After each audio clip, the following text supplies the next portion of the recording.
mir Christoph Backes.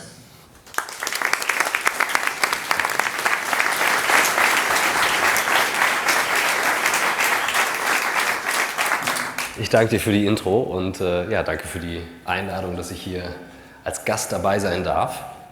Wir hatten lange telefoniert im Vorfeld und ich möchte mit euch, bevor ich loslege, eine Story teilen. Die hat mit meiner allerersten E-Mail zu tun. Ich weiß nicht, ob ihr euch noch an eure erste E-Mail erinnern könnt, oder einige im Raum. Einige im Raum werden wahrscheinlich sagen, wozu E-Mail? Tatsächlich, ich habe mich daran erinnert, weil ich neulich aufgeräumt habe zu Hause und habe etwas von mir gefunden. Ich habe einen Brieffreund in Kanada, seit ich so 11 Jahre alt bin. Mit dem bin ich heute noch befreundet und bin dann irgendwann später rübergeflogen, habe Englisch durch ihn gelernt. Chris, selber Unternehmer, er sollte Deutsch lernen eigentlich, im Gegenzug hat er nie geschafft, aber wir sind heute noch befreundet. Und plötzlich bin ich über dieses Dokument gestolpert, das fing dann an, das ist von 98 und fing an mit Dear Christoph, das war die Antwort von Chris an mich. Of course natürlich, ne? How's it going, ist ja immer klar. Und dann die erste Frage, did you get my last email? Das heißt, wir haben uns damals Faxe geschrieben, logischerweise. Und weil E-Mail noch ein so ungewöhnliches Kommunikationsmedium war, haben wir das Fax verwendet, um zu checken, ob wir unsere E-Mails lesen. Also heute wäre es eher so, wir würden eine WhatsApp schicken, um zu schauen, ob wir die E-Mails hin und her schicken. Warum erzähle ich euch das? Meine Passion war immer schon Technologie und was Technologie in Kommunikation verändern kann. Ich konnte das zwar nie so benennen, aber ich fand es schon wahnsinnig faszinierend, in der Schule ein Handy zu haben, auch wenn es damals Schulverweise gab, wenn man das benutzt hat. Sehr früh und ich hatte mal eine Freundin, die hat sich von mir getrennt, weil ich ein Handy hatte in der Schule. Da war es eben noch sehr ungewöhnlich, aber ich fand es großartig, auf Kursfahrt fahren zu können und trotzdem noch zu telefonieren und Sachen zu organisieren. Mich hat das unglaublich fasziniert. Leider war Chris mein einziger Freund damals mit der E-Mail und ich konnte meinen Vater nicht davon überzeugen, auch eine E-Mail-Adresse anzulegen.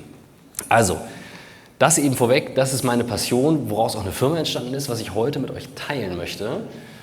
Sehr viel Inhalt dabei. Ich hoffe, ich kann es in einige gute Storys verpacken. Ich nenne es New Work, New Tools, New Rules. Es hat mit Digitalisierung zu tun, aber auch, wie sich die Arbeitswelt verändert. Und weil ich das so langweilig fand, habe ich den Satz drunter gehauen und warum die Nostalgiker noch nie gewonnen haben. So, wenn jetzt jemand sagt, stimmt aber nicht, dann soll er bitte ein Beispiel nennen, nachher in der Fragerunde. Es gibt kein Beispiel in der Geschichte, das belegt, dass Nostalgiker oder eine nostalgische Haltung dazu geführt hat, dass etwas funktioniert.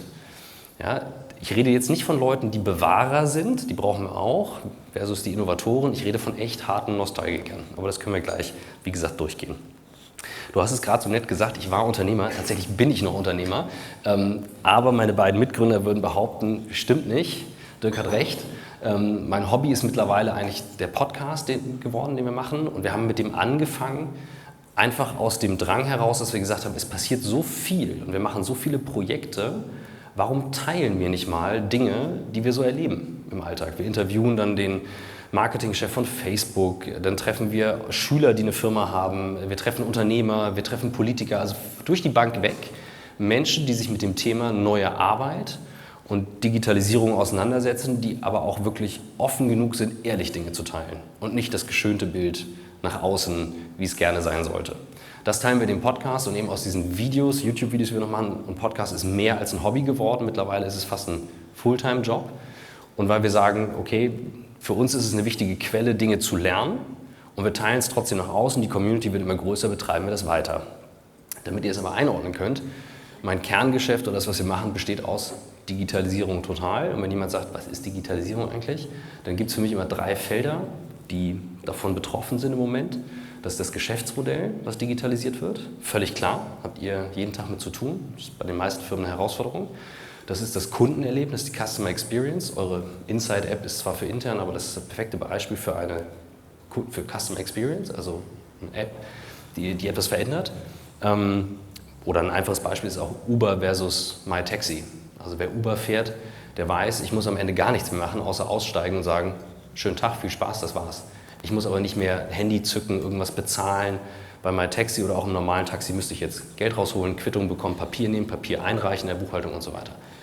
Und das dritte ist die Digitalisierung der Operations, also die operativen Prozesse, Prozessabläufe, Kommunikation im Unternehmen, New Work und so weiter, also alles, was dahinter steht. Und dieser dritte Bereich, das ist Alltagsgeschäft bei uns jeden Tag. Das heißt, wenn ihr nachher Fragen habt, wie gesagt, über die QR-Codes, ihr könnt ja mit der iPhone-Kamera direkt ein Foto machen, dann erkennt der Code dann sofort den wird von der Kamera erkannt, könnt ihr diese Fragen stellen, können wir diskutieren. Also bis runter auf das Thema Datenschutz muss ich als Geschäftsführer der Firma alles beantworten können und kann es auch. Und insofern könnt ihr nachher Fragen stellen. Jetzt habe ich vorhin überlegt, auf dem Weg hierher, so sah das aus. Wir sind mit dem Bus gekommen, weil gesagt haben, wir müssen mal die Flüge einsparen, wenn wir mit so vielen Leuten unterwegs sind.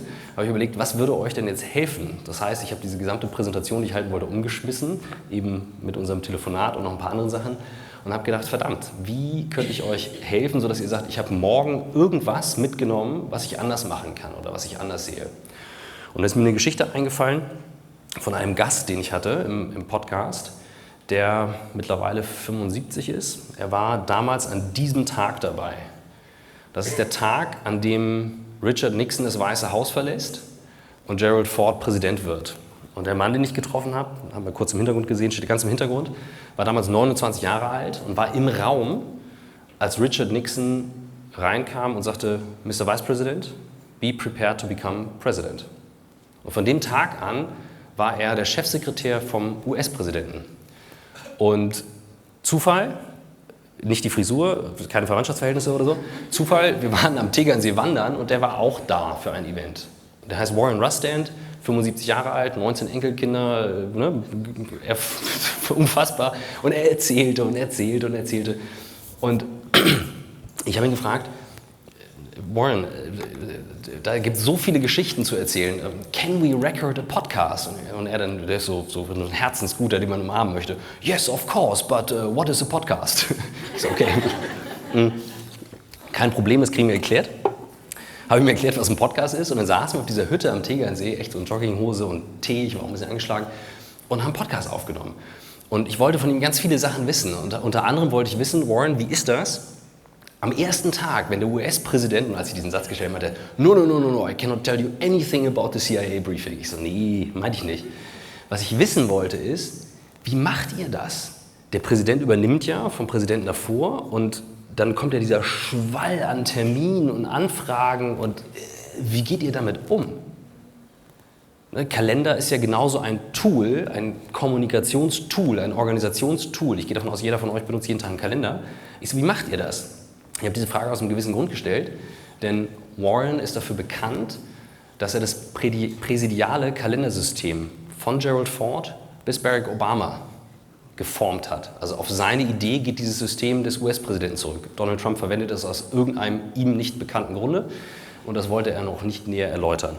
Also was ich wissen wollte ist, wie hast du dafür gesorgt, dass diese 300 Einladungen für Events, zu denen Gerald Ford jeden Tag hätte kommen können, 300 pro Tag, organisiert hast?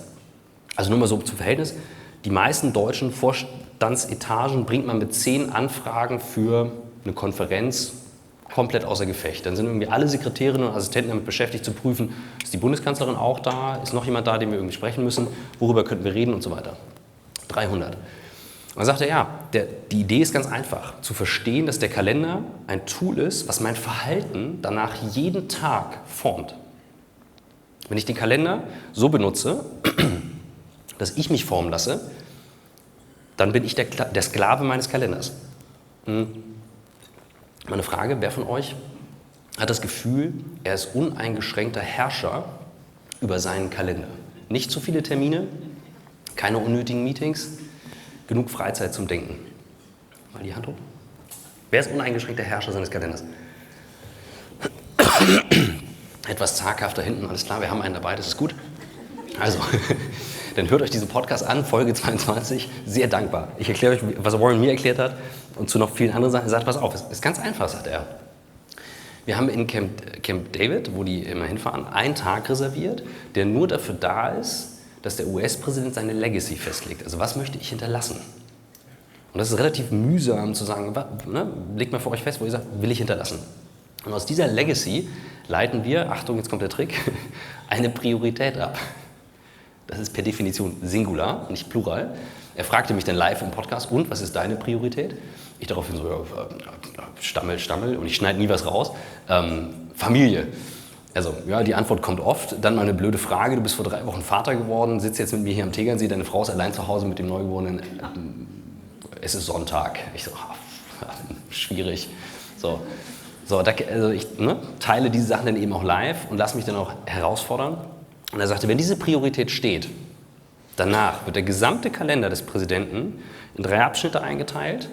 Auf 0 bis 2 Wochen Sicht sind die Termine auf 15 Minuten genau getaktet. Exakt 15 Minuten. 2 bis 6 Wochen, alles auf 1 Stunde, mit immer einem Briefing-Paper, was vorbereitet ist, wo es dann danach auf diese Viertelstunde reduziert wird. Und alles ab 6 Wochen ist auf den Tag genau getaktet. Und das rolliert jeden Tag nach vorne. Das Prinzip ziehen die bis heute durch. Wir haben ja diese Woche Barack Obama in Deutschland zu Besuch und da kann man mal prüfen, wie es gemacht wird, also wie die Agenda aufgesetzt wird. Wird bis heute noch so bei denen gemacht. Super simples Prinzip. Das Entscheidende ist, was er gemacht hat, und das ist ein Zitat aus den 70ern, ursprünglich kommt es von Churchill, der mal gesagt hat, we shape our buildings and thereafter our buildings shape us. We shape our tools and thereafter our tools shape us. Wenn wir uns nicht die Mühe machen, zu überlegen, wie wir das Tool formen wollen, dann können wir es vergessen, dann formt uns das Tool. Wer von euch hat ein Smartphone?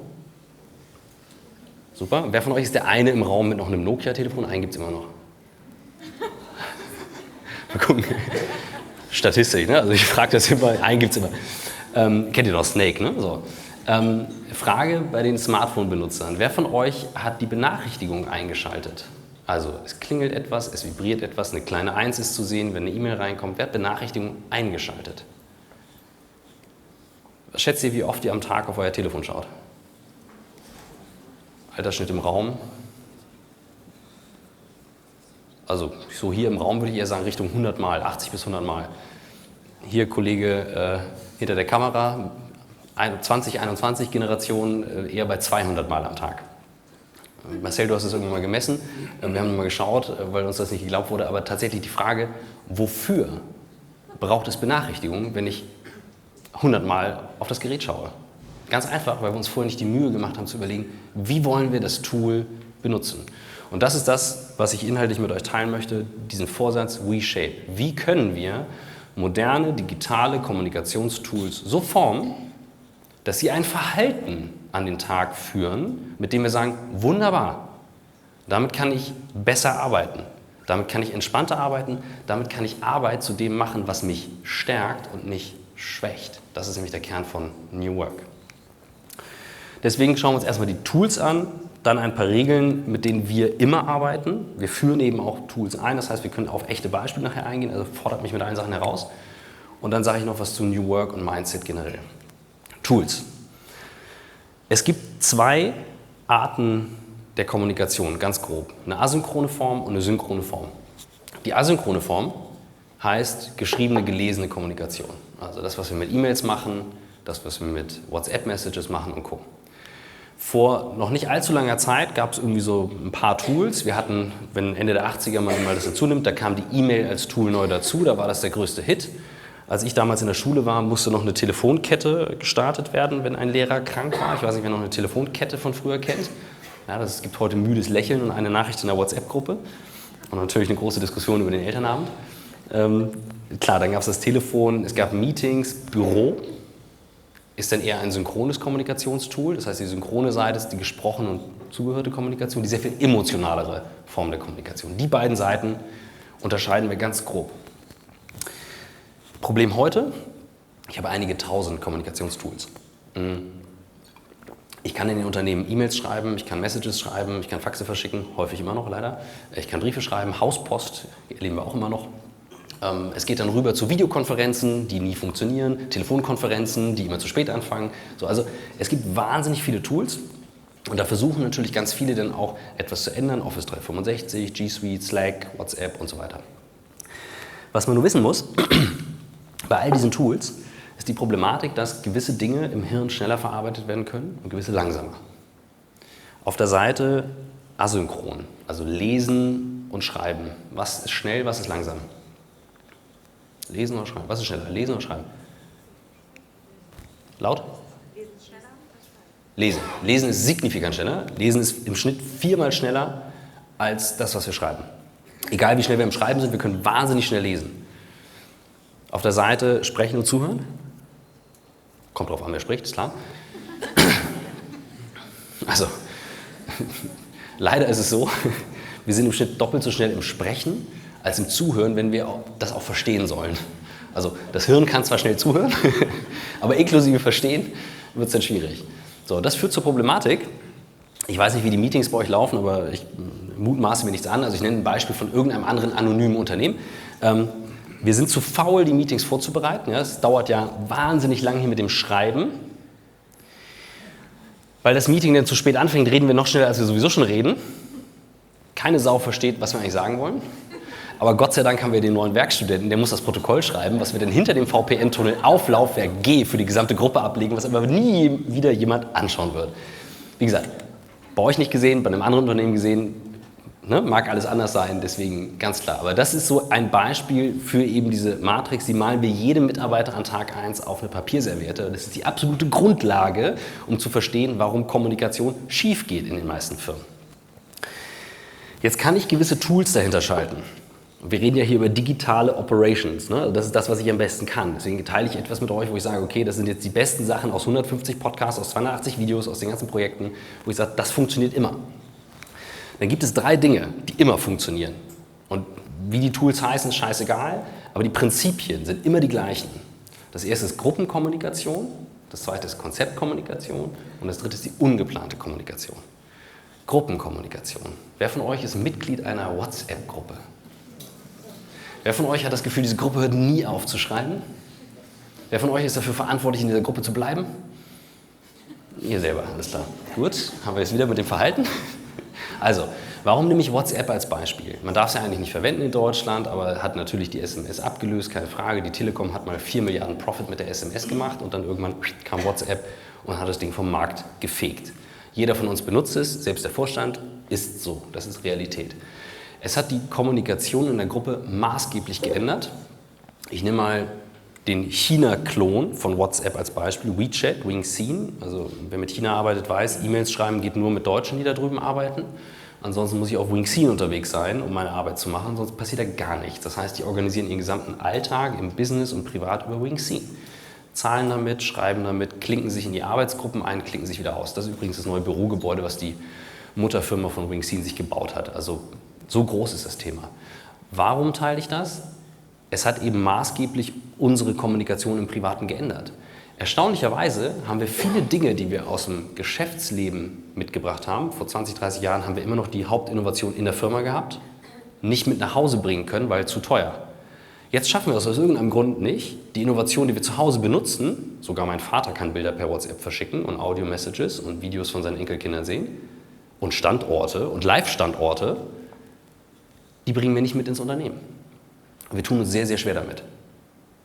Business-Tools sind dann Microsoft Teams, Slack, aber es gibt eben auch andere Messenger, weil wir nicht verstanden haben, dass diese Form der Kommunikation die Geschwindigkeit der Kommunikation enorm erhöht und diese asynchrone und synchrone Seite ganz eng zusammenbringt. Mal ein Beispiel. Es gibt Hasser von Sprachnachrichten, die sagen, größter Schwachsinn braucht kein Mensch. Alles richtig, alles über 1 Minute ist ein Podcast und keine Sprachnachricht, alles richtig. Aber eine Sprachnachricht ermöglicht es mir, die Stimme eines Kollegen zu hören. An der Stimme erkenne ich innerhalb von Sekunden, wie ist der drauf?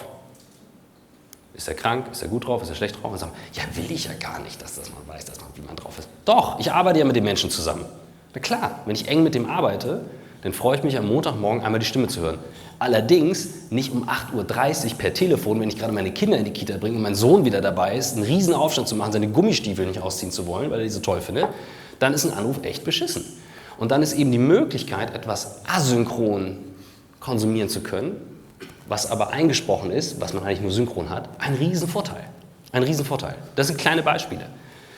Und das kann man messen, wie das die Geschwindigkeit erhöht. Das andere, was es macht, es schafft enorme Transparenz. Das ist ein Beispiel aus unserem Slack-Channel genommen. Wie gesagt, man kann alles nehmen, Microsoft Teams, völlig egal. Wir haben hier natürlich die Möglichkeit, das ist ein Kanal, der heißt Die Lage, wo jeder Mitarbeiter eines Teams morgens in ein paar Sätzen reinschreibt, was steht an. Jetzt kann man sagen, das bringt doch nichts. Doch, in einem Team bringt das wahnsinnig viel, weil ich in 5 Sätzen, nicht mal in 3 Sätzen erkenne, okay, der ist unterwegs, der ist krank, der hat ein Projekt, okay, da ist eine Schnittmenge zu einem anderen Projekt, könnte ich darauf einspringen. Und es macht die Führung transparenter. Die Herausforderung liegt meistens in der Form der Führung, weil ich auf einmal mir überlegen muss, okay, das, was ich vorher hinter verschlossener Tür gemacht habe oder mit einzelnen E-Mails, das mache ich auf einmal auf der Bühne vor allen anderen. Das ist das Problem. Also wir merken, dass eher Führungskräfte ein Thema damit haben, diese Form der Kommunikation zu nutzen, weil es so viel Arbeit aus der Führung rausnimmt. Eine Riesenumstellung. Also führt ein Tool ein und ihr werdet am Anfang sagen, das ist alles Riesenquatsch und das funktioniert nicht. Und ja, das ist der Muskelkater, den man spürt, wenn man sein Verhalten plötzlich durch ein Tool gezwungenermaßen nach und nach ändert. Genau, das ist das, was wir messen, wie es die Geschwindigkeit erhöht, wie es die Transparenz fördert. Also wie gesagt, da können wir über Zahlen nachher gerne reden, auch welche Prozentwerte das braucht und so weiter. Also wir messen diese Sachen, es gibt Studien dazu und da gibt es einfach keinen Grund, es nicht zu tun. Der einzige Grund ist ein Festhalten an der alten Form. Aber die E-Mail ist jetzt auch kein schlechtes Kommunikationstool. Wir haben leider nur Fax auf E-Mail übertragen, aber das ist ein anderes Thema. Konzeptkommunikation, was meine ich damit? Wenn wir an Asynchron-Synchron denken, das ist ein typisches Beispiel, ich erarbeite ein Konzept für eine Präsentation. Super. Mache ich in PowerPoint. Ich glaube, das schlimmste Tool, was es gibt für Konzepte. So. Noch schlimmer ist Projektpläne in Excel, farblich markiert. So. Nein, Excel ist kein Malprogramm, einfach nur für ein für alle Mal, um das geklärt zu haben. Da gibt es bessere Malprogramme. Wirklich, also das ist also einfach gar nicht. Konzeptkommunikation. Es gibt moderne Tools, die im Einsatz genutzt werden können und ich muss ja immer alles testen. Das bin ich mit meinem Podcastpartner Michael, wie man sieht, leidenschaftlich dabei, ein Buch zu schreiben. Das ist seit 2 Jahren in Entstehung, es wird auch noch ein Jahr in Entstehung sein. Egal, wir haben auf jeden Fall hier parallel an einem Dokument geschrieben. Ja, nichts Verrücktes, gibt es schon sehr lange, dass man zeitgleich in einem Dokument arbeitet. Wozu soll das sinnvoll sein, dass beide in einem Dokument arbeiten? Warum? Wenn ich ein Konzept erarbeite, und ich schreibe rein und ich sage jetzt mal in der Runde, kann mal einer bitte nach Fehlern lesen, kann mal einer mal seine Gedanken ergänzen. Dann passiert es heutzutage klassischerweise so, ich hänge dieses Word-Dokument oder diese PowerPoint-Präsentation an eine E-Mail. Dann mache ich es natürlich, weil wir haben ja im Unternehmen eine total offene Kultur, über Fehler zu reden, lese ich das also ausgedruckt Korrektur, damit keine Fehler drin sind. Also hänge dann dieses Dokument ran, schick's an 3 Leute und sage, pass mal auf, hier Dirk, kannst mal nachgucken.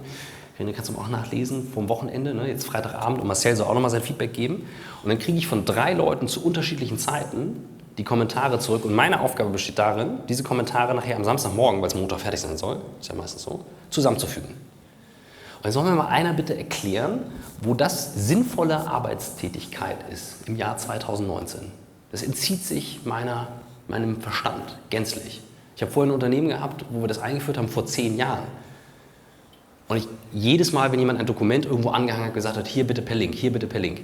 Ja, aber warum denn? Ich so, weil ich das nicht mehr ertrage, dass da steht Version 1, Version 1.1, finale Version 2, Master der finalen Version 2. Ey Leute, ganz ehrlich. Und dann nicht mal durchsuchbar. Ja, pass mal auf, also wenn du hier neu anfängst, dann hast du erstmal 3 Wochen, erklären wir dir die Serverstruktur und dann müsstest du auch zu einem älteren Mitarbeiter gehen, der schon lange da ist, um dann nachzulesen. Was? Im Jahr 2019, wo ich am Handy etwas googeln kann, um die Information auf Knopfdruck zu haben. Warum? Ich verstehe es nicht. Das ist Konzeptkommunikation. Das heißt nicht, dass jeder auf einmal alles kommentiert und mitliest. Auf keinen Fall. Aber das heißt ganz klar, dass ich die Möglichkeit habe, Dinge sofort zu teilen, ohne dass jemand in die Firma kommt am Wochenende und sagt, ich habe keinen Zugriff, weil es liegt bei dem und dem auf dem Rechner. Ungeplante Kommunikation, die Quelle von Innovation. Ich weiß nicht, wer die Geschichte von Steve Jobs kennt bei Pixar, als er nach Apple, als er raus ist und zu Pixar ist. Da hat er auf Biegen und Brechen versucht, die Toiletten in diesem riesen Gebäudekomplex alle in einer Ecke des Gebäudes zu haben. Weil er sagte, ja, er hat festgestellt, die Leute kommen halt morgens rein, verstecken sich hinter diesem Bildschirm und versuchen ungesehen zur Toilette zu kommen. Sie müssen aber alle irgendwann auf Toilette. Und da treffen die sich dann und quatschen halt dann doch mal übers Wochenende, über Projekte und über sonstige Themen, so wie halt an der Kaffeemaschine oder am Wasserkocher oder was auch immer, wo sonst. Und da kommen dann die spannenden Themen. Da passieren die Innovationen. Das ist das, wo sich Leute zufällig treffen und sagen, ey, hast du schon mal darüber nachgedacht, wir können ja auch die Interviews fürs Buch als Podcast veröffentlichen. Ob sich das jemand anhört? Boah, weiß ich nicht. Lass mal machen. So ist der Podcast entstanden. Ein anderes Beispiel, nicht von uns, die haben wir besucht in New York, Harry's. Das sind die Jungs, die die Rasierklingenfirmen hier in Deutschland aufgekauft haben. Mega erfolgreiches Start-up für eben Rasierklingen, also Rasierabos. Und wir sind durch die ganzen Meetingräume durch und dann irgendwann habe ich gefragt, warum habt ihr eigentlich immer direkt hinter den Meetingräumen die Sitzgelegenheit? Also gefühlt bin ich da reingestolpert. Es war so in Deutschland so, Fluchtweg, darf man nichts hinstellen. Und dann sagte sie, ja, das ist ganz einfach. Wir haben festgestellt, die messen auch alles, die wichtigsten Gespräche finden immer direkt nach dem Meeting zwischen zwei Leuten statt. Deswegen sind da immer mindestens 4 Sitzgelegenheiten nach jedem Meeting, damit die Leute sich direkt hinsetzen und diese Gespräche führen. Super simpel. Und so haben die ihre ungeplante Kommunikation gefördert. Deswegen ist für uns auch das Büro ein Kommunikationstool. Und das Wichtigste, was wir heutzutage haben. Weil in Zeiten von allem, was digital ist, brauchen wir die zwischenmenschliche Interaktion. Mehr denn je. Das bedeutet aber eben auch, ich komme nicht hierher, um einfach nur da zu sein und Luft wegzuatmen, sondern meine Aufgabe ist hier zwischenmenschliche Interaktion. Und nicht hinter einem schwarzen Brett verstecken. Wie kann ich ungeplante Kommunikation digital abbilden? Da kommt tatsächlich Facebook ins Spiel. Facebook hat 2009 den Feed eingeführt. Ich weiß nicht, wer von euch kennt noch StudiVZ? Ja, das ist alles klar. Gibt es jetzt auf Wikipedia nachzulesen, für die, die es nicht mehr kennen. Facebook hat 2009 erst den Feed eingeführt. Bis dato, bis 2009, ist man auf eine Profilseite gegangen und da konnte man jemanden poken oder auf StudiVZ gruscheln. Den Feed, ja, kennt ihr es noch? Ja. Den Feed, den gab es erst danach. Und der Feed ist, muss man sagen, die größte Innovation seit der Google-Suche, was Internet betrifft, auch wenn man Facebook nicht mag, aber alles ist heute ein Feed, der durchläuft. Und was dieser Feed macht, ist, ich stolper in dem Feed über Dinge, die andere teilen. Wenn ich das firmenintern abbilde, habe ich darüber die Chance, ungeplante Zusammenarbeit abzubilden, weil, wie gesagt, in diesem Feed die Lage zum Beispiel, die wir morgens machen, schreiben ja alle irgendwie random rein. Und ich stolper, wenn ich nichts anderes schaffe, schaue ich zumindest da rein. Dann stolper ich drüber, keine Ahnung, Thomas schrieb heute, er hat sich auch einen VW-Bus als Camper gekauft. Da haben wir halt privat darüber geschrieben. Fand ich irgendwie mega spannend, weil wir auch mit einem unterwegs waren. So, da sagt man, das ist ja nicht firmenrelevant. Doch, dann kommt danach halt ein Thema zum Projekt und dann halten wir uns über irgendwie, keine Ahnung, den Kunden und so weiter und so fort. Also so stolpern wir ungeplant in die Themen rein. Das sind die 3 Formate: Gruppenkommunikation, Konzeptkommunikation, ungeplante Kommunikation. Was sind die Regeln, die wir sehen, wenn es um digitale Tools geht und schnelle Kommunikation? Eine Sache, die wir beobachten, ein Phänomen, kennt ihr wahrscheinlich auch. Ihr seht ein Paar am Nachbartisch, natürlich nicht ihr selber, am Nachbartisch und beide sind an ihren Handys, obwohl sie zusammen am Tisch sitzen. Oder ihr unterhaltet euch mit jemandem, habt parallel das Handy gezückt und schreibt etwas. Ihr macht es nicht, ich weiß, aber andere machen es, die ihr beobachtet. Völlig klar. Von den Kindern mal ganz zu schweigen. Dieses Phänomen nennt man Together Alone, Alone Together. Das heißt, wir haben die Möglichkeit, über die digitalen Geräte ständig weg zu sein. Es gibt einen Neurowissenschaftler in Stanford, heißt Andrew Huberman, lohnt sich auch sehr mal anzuhören. Der erklärt relativ gut, warum das hochproblematisch fürs Gehirn ist. Also uns fehlt die Zeit, zum Beispiel nach einem super fokussierten Meeting, mal in die Ferne zu gucken und in die Natur rauszuschweifen, wie wir es früher machen konnten, als Ausgleich. Weil wir sofort wieder auf den Bildschirm schauen. Und das Gehirn braucht diese Regenerationszeit, um wieder komplett einsatzfähig zu sein. Und dieses Phänomen Together Alone, Alone Together ist echt ein Problem, wie man das in Firmen richtig abbildet. Die meisten, die anfangen, intern was zu ändern an der Operations, sagen, boah, wir sind alle fix und fertig. Überall Benachrichtigungen in den ganzen Apps, alles klingelt, ich weiß überhaupt nicht mehr, wo ich die ganzen Sachen reinschreiben soll. Und das ist dieser Muskelkater, der meistens von einem sehr unorganisierten Training kommt. Das ist genauso, wie man eine Fußballmannschaft sagt, hier ist der Ball, das sind 2 Tore, jetzt viel Spaß beim Training, gebt aber Vollgas. Das funktioniert natürlich gar nicht. Was wir beobachten, sind mal so 3 ganz einfache Regeln. Die erste, wenn es emotionale Themen sind. Wie löse ich emotionale Themen? Hochemotionale Themen. Wie löse ich die? Wie löst ihr die zu Hause? Wunderbar. Wie löst ihr die in der Firma? Sicher? Ihr werdet die Ersten, die das so hinkriegen. Ich gebe euch mal ein Beispiel von mir. Ja? Ich habe einen Vortrag gehalten bei einem Kunden von uns, die sind eine Medizinfirma und ich neige manchmal dazu, relativ schwarz und weiß zu sein. Und stand dann auf der Bühne, ich bin selber Legastheniker und stand auf der Bühne, also wie man vielleicht in der Rechtschreibfehlern gemerkt hat, habe da auch kein Problem mit, sondern teile das auch gerne. Ich sage aber auch, die meisten, die in die Firma kommen, mutieren ab der Firmentür, obwohl sie zu Hause alles hinkriegen, zum IT-Legastheniker. Das wollte ich sagen. Ich habe gesagt, ich glaube es waren 1000 Leute, 11% Legasthenikerquote, die meisten, die in die Firma kommen, mutieren zum Legastheniker. Schwupps kam halt direkt nach dem Vortrag der erste, der zweite, der dritte. Und ich bin nach Hamburg geflogen, bin gelandet und habe so eine lange E-Mail bekommen von der Leiterin der ganzen Trainings. Sie hat früher mit Legasthenikern gearbeitet, echt problematisch, wie ich das gesagt habe und so weiter. Selbstmord bei einigen, also Gedanken bei einigen, total krass. Ich natürlich Gänsehaut, ich so, oh Gott, ey, das wollte ich überhaupt nicht, das tat mir total leid. Freitagabend, 17 Uhr, ich im Taxi, sollte meine Kinder übernehmen von meiner Frau, war also mega unter Zeitdruck und habe diese E-Mail da. Was jetzt? Je emotionaler das Thema. Was jetzt? Schreiben? Ja, sie sagte ja, sie hat drunter geschrieben, Freitagabend, ne? Also ist bis Montag nicht mehr da. Machen ja Leute gern mal dazu, wenn sie sich immer ausgekotzt haben, sagen sie übrigens bitte bis Montag wieder zurück. Also die Regel ist, je emotionaler das Thema, desto synchroner die Kommunikation. Ich habe angefangen zu schreiben. Und dann dachte ich irgendwann, du bist doch ein Idiot. Warte mal, ne, du predigst das hier, geht ja gar nicht. Ich habe die Lichter im Taxi angemacht und habe die beste Kamera der Welt genommen, die es gibt. Die man dabei hat, im Smartphone. Ja, immer dabei.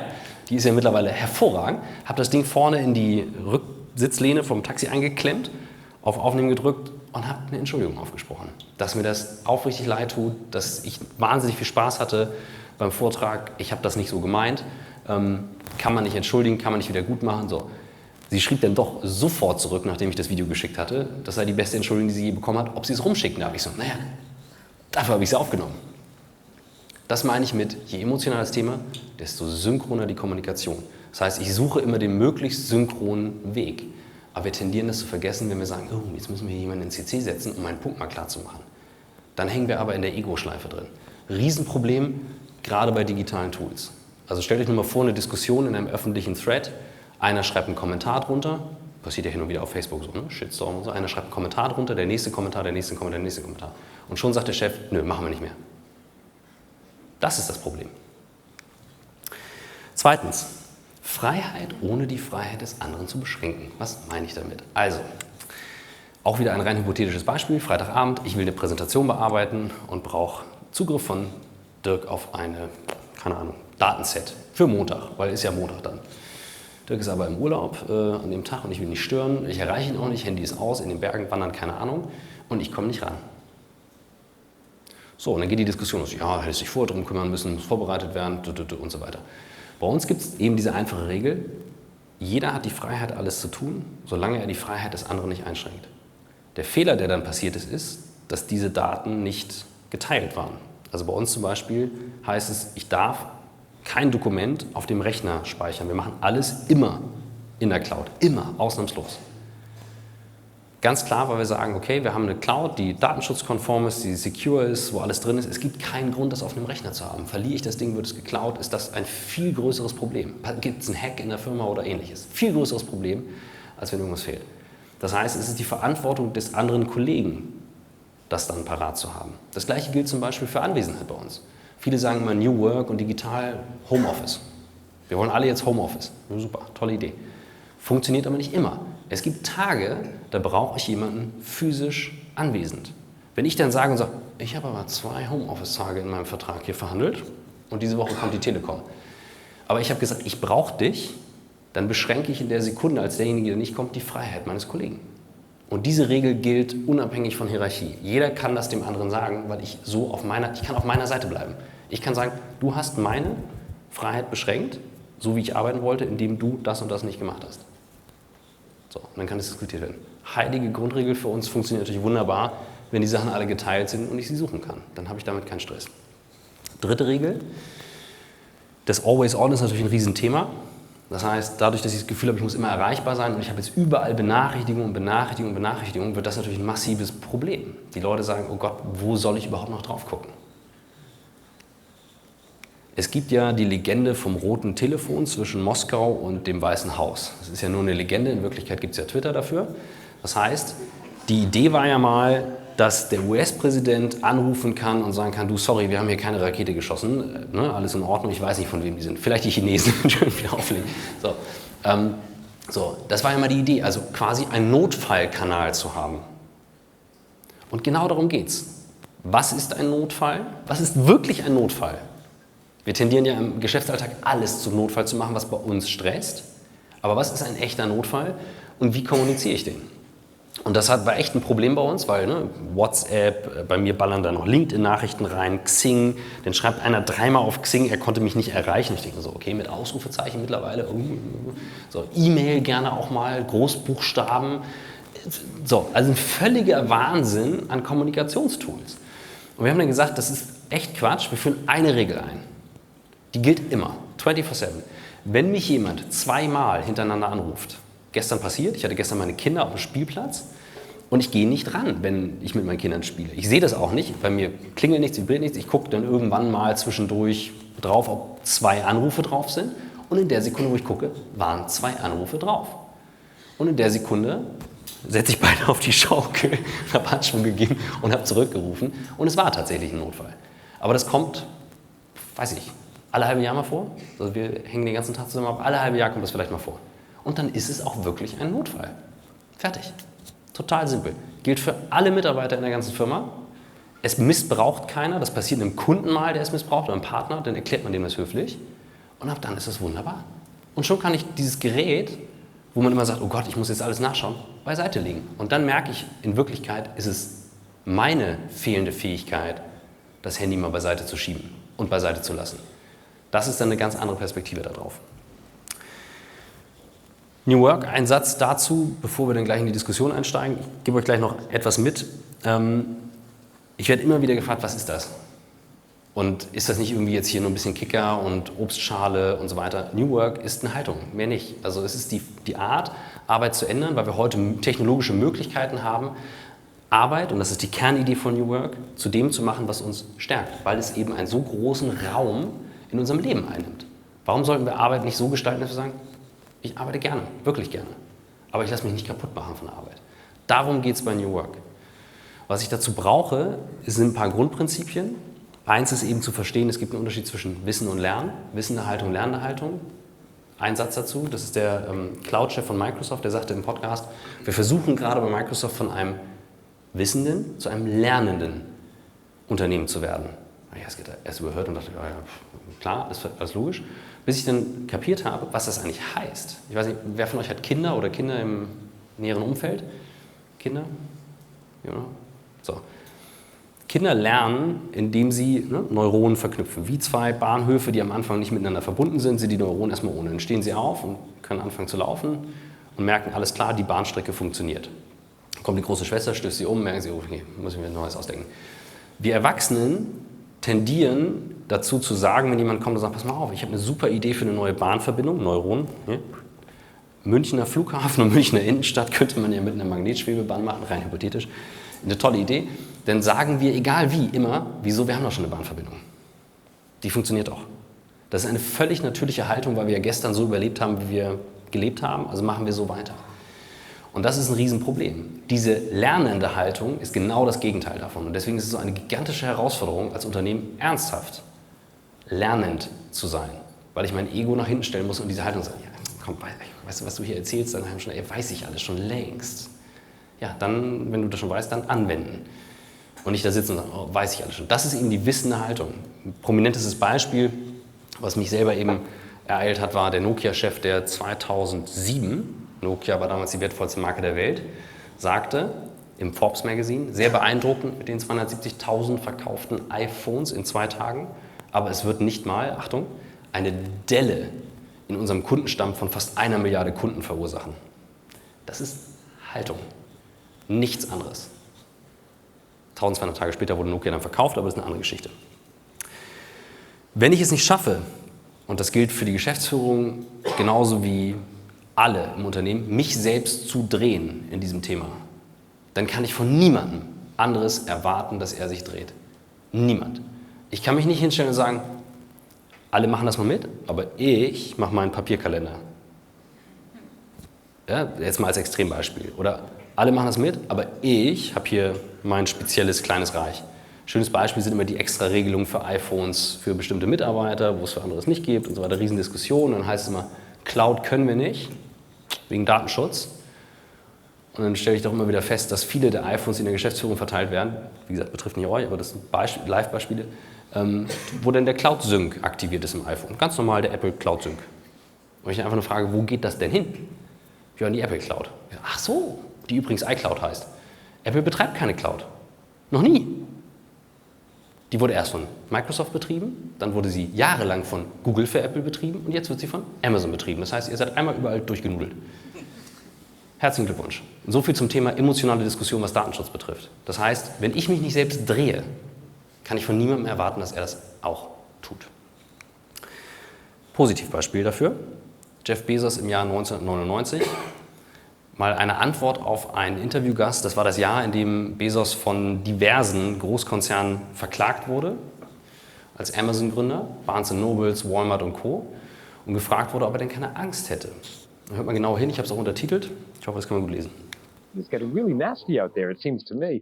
The online bookstore, the Barnes & Noble bookstore, is so big it makes Amazon.com look tiny. Seems to me that this is almost a declaration of war. Well, it's not just Barnes & Noble, but one of the Walmart things... is suing you? That's right. And You're surrounded by enemies. People want to get you. Establishment is big and powerful. Do you ever get scared?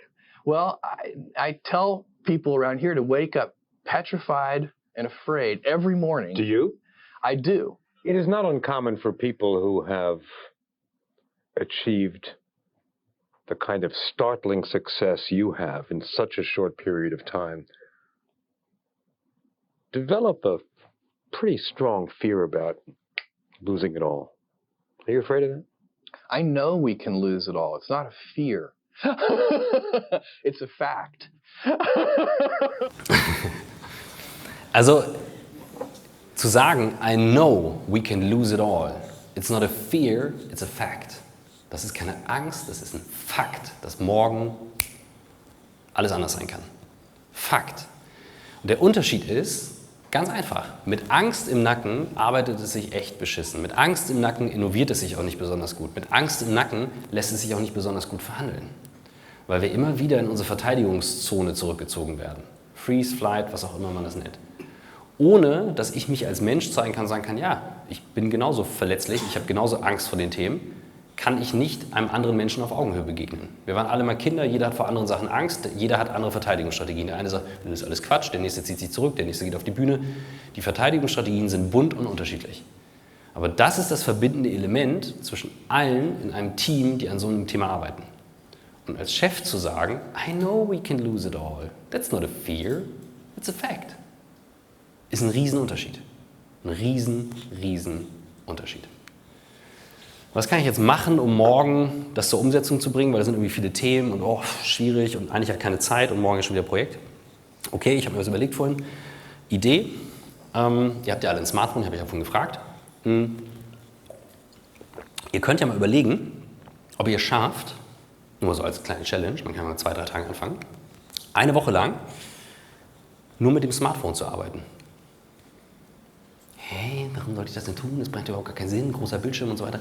Ja, weil 99% der Kunden von euch über Smartphone konsumieren.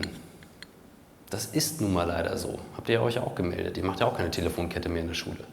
Das heißt, das ist das Hauptgerät, mit dem alle was machen. Was kann ich daran üben? Ich kann daran üben, welchen Blick habe ich auf die Kunden? Wie fühlt sich das an? Sind unsere Tools überhaupt smartphone-fähig, mit denen wir arbeiten? Und, by the way, ich habe ja auch noch eine ganz andere Aufgabe. Ich muss ja noch arbeiten, nicht nur E-Mails schreiben. Ich habe eine Führungsaufgabe, nicht PowerPoint-Folien malen. Tatsächlich gibt es auch Spezialaufgaben, Excel-Tabellen, Filme schneiden und so weiter. Aber wenn ich nicht in der Lage bin, im Jahr 2019 einen Großteil meiner Arbeit vom Smartphone auszuführen, das ist das intelligenteste Tool, was wir momentan haben, dann läuft doch irgendwas gehörig schief. Ist doch ein schöner Anfang. Können wir gleich noch diskutieren. Das wäre jetzt meine Aufgabe und ich würde euch gern entlassen mit einem Gefühl, und zwar mit dem Gefühl, warum eben New Work nicht einfach nur eine Eintagsfliege ist, sondern ein Thema, was sehr tief geht in das, wie wir als Menschen ticken. Und die Chance, die wir haben, ist gewaltig. Und die ist völlig unabhängig von der individuellen Karriere und was ihr hier macht und woanders macht. Die ist gewaltig, wie wir unser Leben drehen können. Wir fliegen zu jedem Podcast-Gast persönlich hin. Und wir haben einen Film aufgenommen Anfang des Jahres in Ann Arbor, Michigan. Das ist so ein 4-Stop-Flight von Hamburg. Ziemlich beschissen, wenn TSA, das ist diese Sicherheitskontrolle in den USA, streikt und man Kamerazeugs mitnehmen muss. Dann darf man immer nur eine Boxershorts mitnehmen und dann wird die immer gedreht. Also wir mussten mit Handgepäck reisen und wir haben einen Mann interviewt, der hat vor 40 Jahren den Begriff New Work erfunden, Fridtjof Bergmann. Lag zu dem Zeitpunkt im Krankenhaus und ich habe gesagt, nee komm, lass doch schieben, er ist 88. Und er sagte, nein, ich will diesen Podcast mit euch aufnehmen. Und Fridtjof musste sich zwischenzeitlich immer wieder hinlegen, es war ein 3-Stunden-Podcast. Ich habe immer zwischendurch in den Pausen gedacht, was, wenn er nicht wieder aufwacht? Er ist wieder aufgewacht. Es war trotzdem ein sehr bewegendes Gespräch, in dem ich wahnsinnig viel gelernt habe. Ich versuche jetzt mal in dem 3-Minuten-Film, den wir gemacht haben, diese Emotionen zu transportieren und danach Q&A.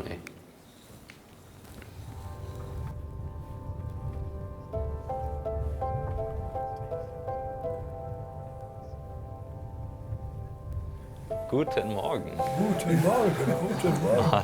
Hallo, Michael. Schön, dich Große zu sehen. Freude.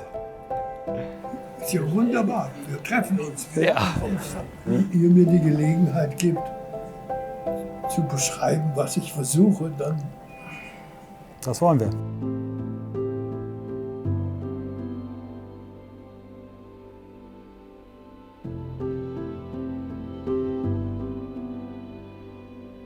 Herzlich willkommen zum On the Way to New Work Podcast Folge 100.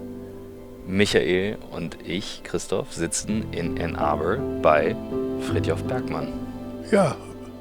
Und der Fridtjof Bergmann ist ganz glücklich, dass ihr bei ihm seid.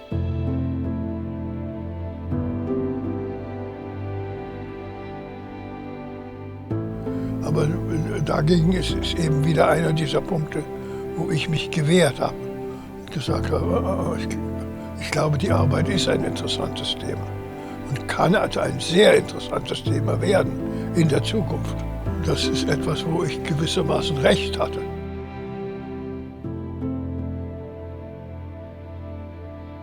Jetzt bin ich 88 Jahre alt und ich habe das Gefühl, nein, es war nicht ein Fehler. Es ist geglückt, trotzdem ich jetzt 88 bin. Also das etwas zu tun, das einem Angst macht. Und eben zu sagen, okay, macht Angst. Schön, gut, darf dich nicht besonders beeindrucken. Für mich ist der Gedanke, dass etwas einem Angst macht, macht mir keine Angst.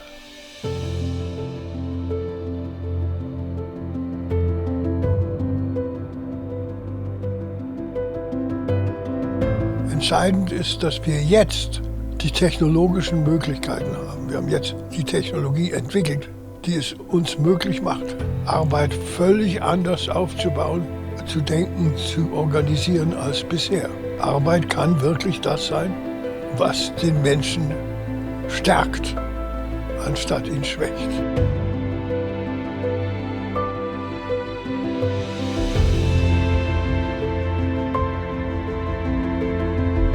Also das ist im Grunde genommen einer der Hauptgründe, warum ich ganz einfach gesagt so sehr dankbar bin, dass ihr jetzt hier seid.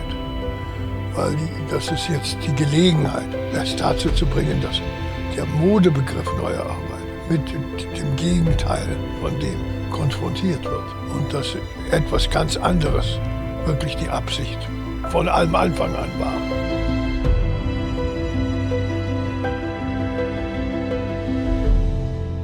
Wie sieht die Welt aus, die wir wollen? Jetzt hängt es von uns ab.